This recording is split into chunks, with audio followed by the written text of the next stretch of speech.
Directly on record Karimuddin বড়বইয়াকে দিতে চাই যে আয়েশা সুলতানা চৌধুরী সুনাই সমষ্টির একটি মেয়ে, আর আয়েশা সুলতানা চৌধুরীর মনোবল ভাঙতে হলে করিমউদ্দিন বড়বইয়ার আরেকবার জন্ম নিতে হবে।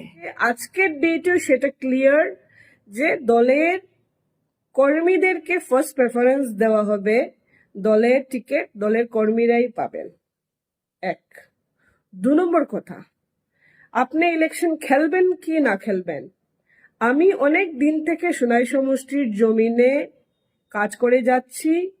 সুনাই সমষ্টির জনগণের দুঃখে সুখে আমি যতটুকু আমার পক্ষে সম্ভব আমি দাঁড়িয়ে আছি, ছিলাম, আছি আর থাকবো ইনশাআল্লাহ।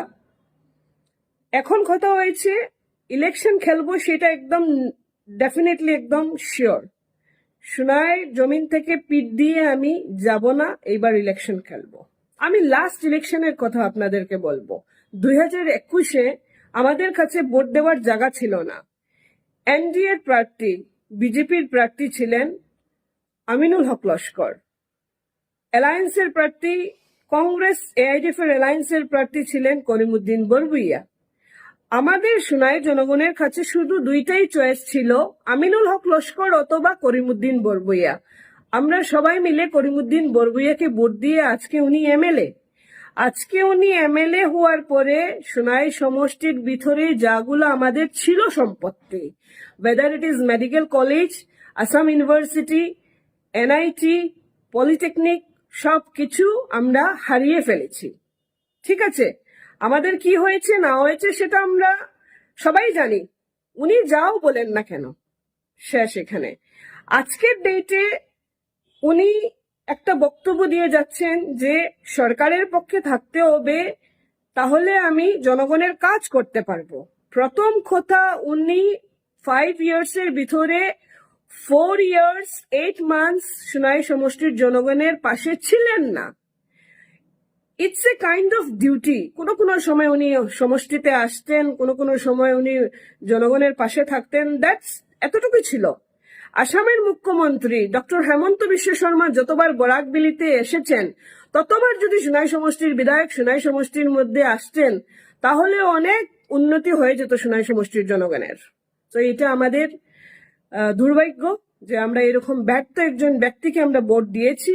বিধায়ক বানানোর পরে এরকমের পরিস্থিতি দেখতে হয়েছে, এরকমের দুঃখ কষ্টর ভিতরে আমাদেরকে ফেস করতে হয়েছে। করিমউদ্দিন বড়বইয়ার লাস্ট একটা ভিডিও আমি দেখেছি, উনি অনেক মহিলাদেরকে সঙ্গে নিয়ে একটা প্রোগ্রামে ছিলেন। সেই প্রোগ্রামে উনি বলছেন যে আমি মহিলা উদ্যমিতা দিয়ে দেব, এই কিছুদিনের ভিতরে মুখ্যমন্ত্রী আসবেন। প্রথমে তো একটা কথা বলি, কাঠিগড়া বরখোলা, কাছাড় ডিস্ট্রিক্টে কাঠিগড়া বরখোলার মধ্যে মহিলা উদ্যমিতা দেওয়া হয়েছে। সমস্ত কাছাড় ডিস্ট্রিক্টের মধ্যে শুধু সুনাই সমষ্টির মধ্যে মহিলা উদ্যমিতা দেওয়া হয় নাই। তার মানে এটা নয় যে অপোজিশন এমএলএ, কাঠিগড়া বরখোলায় অপোজিশন এমএলএ, ইভেন হাইলাকান্দি ডিস্ট্রিক্টে অপোজিশন এমএলএ, এআইডিএফ এর এমএলএ, তারপরেও অরুণোদয় ওরা পেয়েছেন, মহিলা উদ্যমিতাও পেয়েছেন। শুধু সুনাই সমষ্টির মানুষ এইগুলা ফ্যাসিলিটিস থেকে বঞ্চিত। তার কারণ কি জানেন? আজকে আপনি অখিল গগৈকে দেখেন, অখিল গগৈ সমষ্টিতে ডেভেলপমেন্ট দেখেন। He is also MLA opposition party, উনি তো আর পাওয়ারের পার্টির নয়। কথা এইটা যে কাজ করার জজবা থাকতে হবে, কাজ করার সেই মনোভাব থাকতে হবে, সমষ্টির জনগণের জন্য পাগল থাকতে হবে, সেইটার ভিতরে টেনশন থাকতে হবে যে এতগুলা মানুষ আমাকে ভোট দিয়েছে অনেক আশা নিয়ে, আর সেই আশাগুলোকে পুরো করার সেই ক্ষমতাটা থাকতে হবে, সেই জায়গায় নিয়ে পৌঁছাতে হবে, সেই লড়াইটাও লড়তে হবে, আর সেইগুলা জিনিস আপনার কাছে নেই।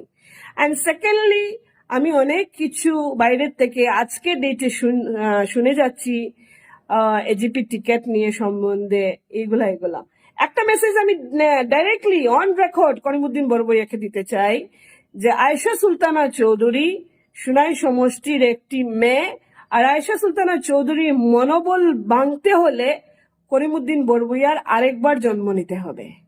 ঠিক আছে, অ্যান্ড এটা আজকে ক্লিয়ার করে দিলাম যে সুনাইর মাঠে আয়েশা সুলতানা চৌধুরী ছিল, আর ইনশাআল্লাহ 2026 এমএলএ ইলেকশনে আপনারা আমাকে পাবেন।